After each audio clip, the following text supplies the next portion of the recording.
ભરૂચ જિલ્લા કોંગ્રેસ સમિતિ દ્વારા જિલ્લા કોંગ્રેસ કાર્યાલય ખાતે દેશના પ્રથમ વડાપ્રધાન જવાહરલાલ નહેરુની પુણ્યતિથિ નિમિત્તે શ્રદ્ધાંજલિ કાર્યક્રમનું આયોજન કરવામાં આવ્યું। કાર્યક્રમ દરમિયાન કોંગ્રેસના આગેવાનો અને કાર્યકરોએ નહેરુજીના ચિત્રને ફૂલહાર અર્પણ કરી ભાવભીની શ્રદ્ધાંજલિ અર્પણ કરી। આ પ્રસંગે નહેરુજીના દેશપ્રેમ, વિકાસ કાર્યો અને રાષ્ટ્ર નિર્માણમાં આપેલા ઐતિહાસિક યોગદાનને યાદ કરવામાં આવ્યું। આગેવાનોએ જણાવ્યું હતું કે નહેરુજીના વિચારો અને સિદ્ધાંતો આજના યુવાનો માટે પણ પ્રેરણારૂપ છે।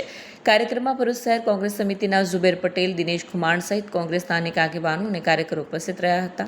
તમામ નહેરુજીના આદર્શોને અનુસરવાની અપીલ સાથે તેમને શ્રદ્ધાંજલિ અર્પણ કરી। વિડીયો જર્નાલિસ્ટ વિરેન્દ્ર પાટીલ સાથે સત્ય ટીવી ન્યૂઝ ભરૂચ। આઝાદ ભારતના પ્રથમ વડાપ્રધાન, ભારતના આધુનિક ભારતના ઘડવૈયા, ભારત રત્ન એવા પંડિત જવાહરલાલ નહેરુજીની પુણ્યતિથિએ આજે ભરૂચ કોંગ્રેસ સમિતિ દ્વારા એમને શ્રદ્ધાસુમન અર્પિત કર્યા અને એમના કાર્યોને યાદ કર્યા।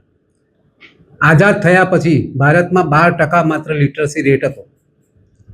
ઉદ્યોગો નગણ્ય હતા। શિક્ષાથી લઈને, ઉદ્યોગથી લઈને, સંરક્ષણથી લઈને આજે જે ભારત વિશ્વમાં ઉભર્યું તેનો શ્રેય કોઈને જાય છે તો એ પંડિત નહેરુજીને છે।